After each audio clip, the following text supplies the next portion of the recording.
I think I can. I'll bet you do. I'll bet you do. Since there's others that can cover, she's been in us. She picked up the cold starting Friday, and it's just been. If she gets put down, she cries. So I figured, you know what? I'm just gonna take some anti, and once she goes to sleep, just All end of the bye bye. Where are you going? another song for the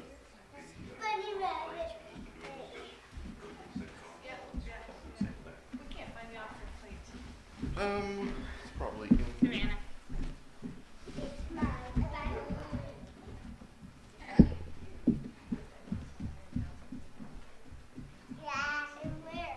When your dad brings the offering plate back, it's missing.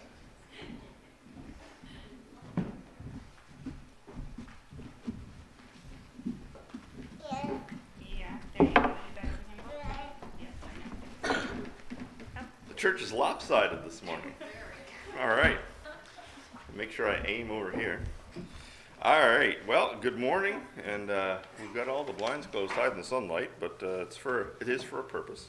We'll find out momentarily, but we'll open with number 43 from the chorus book this morning. Number 43, Joy in My Heart.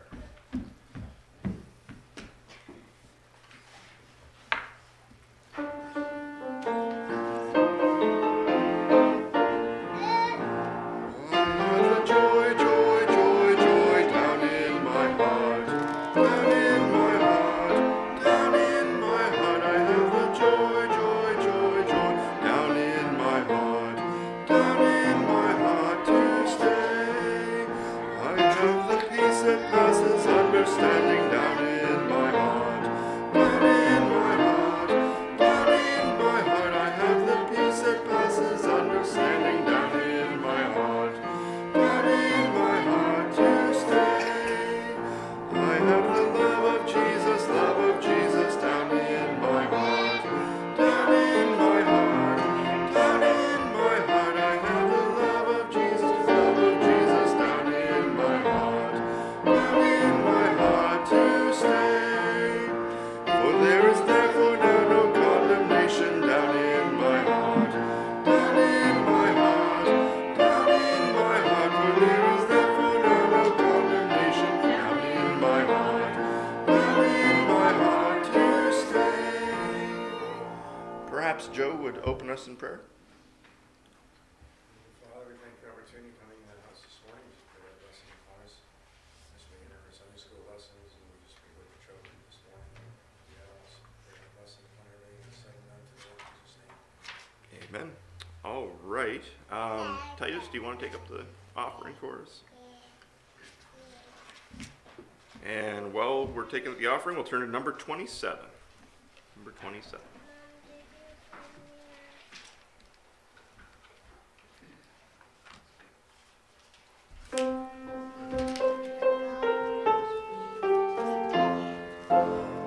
Three good men, good men live very long ago. Shadrach, Meshach, and Abednego. To an idol they would never bow. Shadrach, Meshach, and Abednego. To a furnace they were therefore cast. Nebuchadnezzar thought they'd never last. But God was there, He never let them go. Shadrach, Meshach, and Abednego. All right, well, not bad for the first time in years singing that one. All right, and any birthdays or anniversaries last week? Nobody at all. All right, we'll just turn over one page to number 28. And while we stand to sing, Zacchaeus was a wee little man. Stand to sing. Zacchaeus was a wee little man, and a wee little man was he. He climbed up in a sycamore tree, for the Lord he wanted to see. And as the Savior passed that way, he looked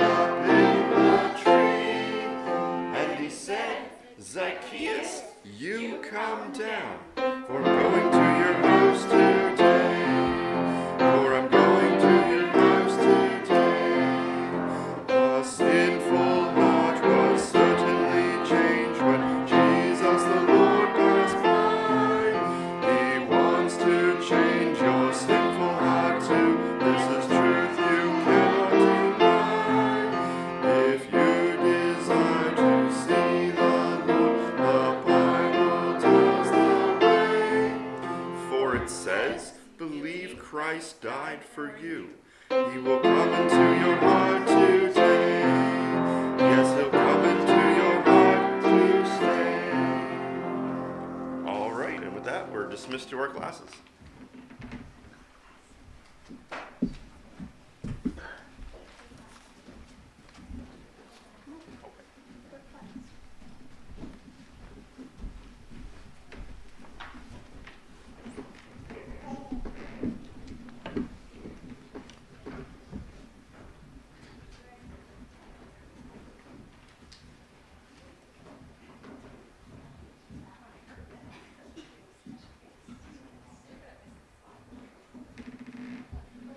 Well, our class is smaller this morning, I believe. Welcome out to the adult class. Stephen is over in Halifax picking up his daughter at the airport there, and might be back before church is over this morning, but he's probably on the road as we speak. So anyway, he asked me to fill in for him, and originally I had actually prepared a message for it, thinking of the series that he'd been doing on the different churches throughout history, and just trying to talk a little bit about the differences in the various church structures and so on. But anyway, I was reminded again of a video that somebody had recommended to me at one time, and I was thinking about it again, and I thought I would rather do that this morning. I think it's worth seeing. So let me give a little bit of background to it before we bring it up on the screen. One of the things that we stand for here in the church is the Bible textual issue. And what it means ultimately in the English language is that we preach from the King James. And the underlying issue is really the text, the Greek text, more than anything. There are translation concerns, obviously, about but if you start with the wrong text in the first place, you're not going to have a faithful translation. So there is essentially two streams of text historically. One that was used by believers, basically you can trace it down through the difficult times of the Waldenses, and we're thinking about some of the periods of time that Stephen taught us about the persecution they came under from the Roman Catholic Church because they wouldn't change over to their Bibles. So basically, historically, the evangelical Bible-believing Christians had one stream of Bibles because obviously they were in different languages. It wasn't always King James. The King James wasn't there until 1611. And the Roman Catholic Church basically represented the other side of it, and they had a different stream of Bibles that trace back to what we believe was a corruption that took place a long time ago. And these are often referred to as the Alexandrian texts, and this is kind of very much of a simplification of it. But essentially, there was these two different streams of Bibles. And in the King James was translated in 1611, and there were a number of new Bibles that were generated in connection with the Reformation. And what happened in the Reformation is that people went back once more to the ancient Greek manuscripts, and they, led by men like Erasmus, came up with a new Greek edition of the Bible, which was turning away from the one that had historically been used by the Roman Catholic Church, but itself had a history that goes back all the way to the apostles.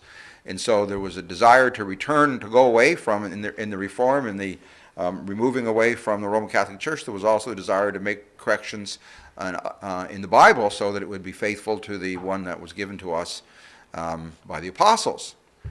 And so there were a number of Bibles there, even in the English language, but eventually came to, in 1611, the scholarly work, which brought us the King James, and it was recognized by the English-speaking world up until the 1800s. Now, if you had in front of you a 1611 Bible, you wouldn't be able to read it because the way they wrote things and some of the spellings and so on. I mean, the language changes in hundreds of years. So what happened in the history of the King James, there was a number of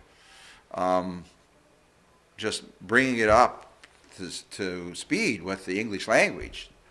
And there was supposed to be another one done in the 1800s, and they had a committee to do that.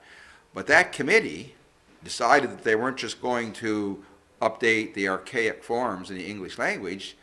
they said, why don't we go all the way back and change the Greek text too? And that's what gave rise to the Revised Bibles.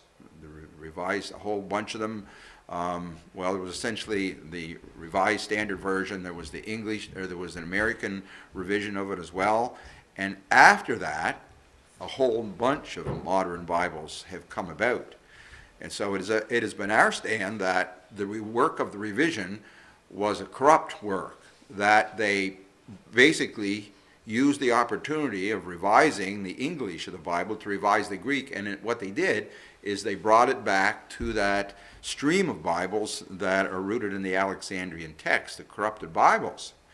And when they changed them, like the numbers the scholars tell us was over 5,000 places in the Greek, and yet many people, they just went along with that. But those that were concerned that and believed in inspiration, that every jot and tittle matters, stood with the King James. So it has been a conflict. I can remember going back to, as a child, and certainly before that, that some movements were going with the new versions, and some were standing strongly on the King James. Now, it's a complicated subject, but essentially the way that the revised versions were brought in was on the presumption that they had better Greek texts. And the reason they said they were better was because they were older. Now, obviously, that isn't proof in itself, because corruption of the Bible text was taking place even during the days of the apostles. Paul warned about it even in the apostolic days. And certainly the Alexandrian corruptions go back a long way. So you can have a very old text, and it can be very corrupt. But the argument essentially that caused people to go along with the revised Bibles was that we have older and better manuscripts. And they rested their argument largely on two texts.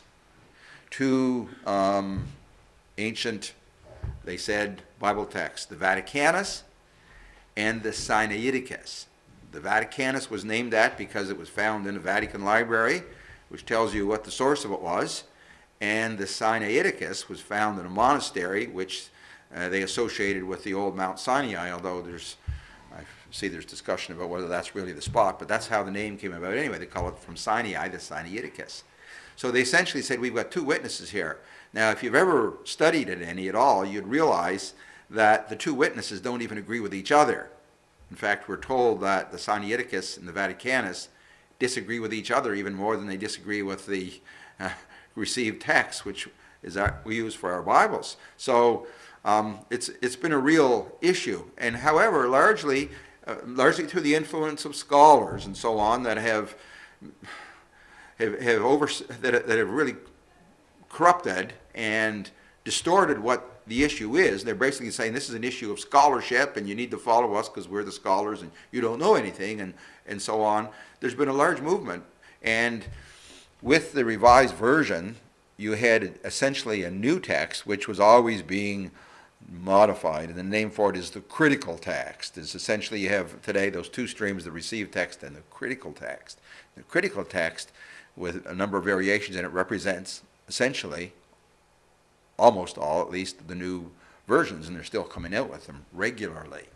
Anyway, that's all a bit of background, because I found a friend of mine out west sent me a link to a video in which a historian had done a bit of research on the Sinaiticus text, or actually following on the works of others, but he did some videos on it, and he questions the historical ancientness of the text, and saying that there was a man back, I don't have the dates in front of me here, but we're talking the early 1800s, I guess. There was a number of scholars, if you study these textual things, one of the names you'll come up with is a guy by the name of Tischendorf, who was the guy who claimed to find the Sinaiticus in a wastebasket, he said, in this monastery. However, there was another guy of the same time frame who basically said he did it. He made it. This guy was an expert calligrapher, and that he was actually following the desires of his uncle, who was a kind of a theologian, and we're talking Greece here is the context of this, and I think it was his great uncle, he favored the Alexandrian text. But we're talking about the Greek Orthodox Church. And the Greek Orthodox Church essentially used in their New Testament a Bible very similar to ours, because they were Greeks and they preserved that. However, there were people there that wanted to go to the Alexandrian text too, and this man's uncle was one of them. And so he was kind of a liberal among the Greek Orthodox. The Greek Orthodox essentially they're an Eastern variation on the Roman Catholic Church, and it's not under the Roman Catholic system, but the church divided into East and West there. Anyway, there's so many things here that I could get off on, but so anyway, this video is going to be about this man, and I'm saying this because in a way it's hard to follow, and I wish he had done one video with just a complete timeline of the events. But he basically had more findings, and he'd do another video, and it kind of built on what he said before, I think. But the man who claims that he wrote this text, then it's not ancient, going back to the 3rd or 4th century, but rather it was made by him at the time when Tischendorf supposedly found this very ancient manuscript. And this guy's name is Simonides. I think the ides in the Greek must mean like son of, just like, you know, pretty well every language has Adam's son means the son of Adam. Well, I think in the Greek, Simonides probably means the son of Simon. So he's the guy, and that's all just, I guess, by way of preparation. So you can watch, and there's a number of these, and you can get the links to them, and you can follow it, and you can do it. There's 4 of them in that series, but I don't have time to play them all this morning, so I'm just going to play the first 2. And those people that are online can switch over to those links and watch them there, and we're going to watch them here. So number 1 and number 2. And the guy that does this, his name is Daniels, and he actually works for Chick Publications. Anybody know who they are? So they do tracts and things like that. A guy by the name of Jack Chick used to do all these cartoon tracts, and some of them are good. Some of them are not my preference because it's the way he draws some things in it, but he's been faithful to the King James Version. He's faithful to the gospel. Anyway, it's not here as a promotion of that one way or the other. You can decide on that yourself. But the guy seems like a good guy as far as a scholar goes, and so I'll get Kyle to switch those on. We only have about enough time to watch the 2 of them, so we'll get started on that. So when you see Simonides being referred to, he's the guy that said he wrote it, he did it. He composed it.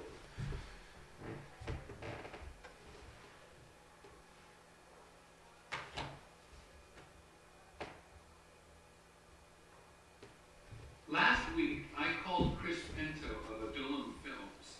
I told him that I made a big mistake regarding Simonides and his claim to have made what we call the Sinaiticus. I didn't give Constantine Simonides a fair trial. Hi, I'm David Daniels from Chick Publications.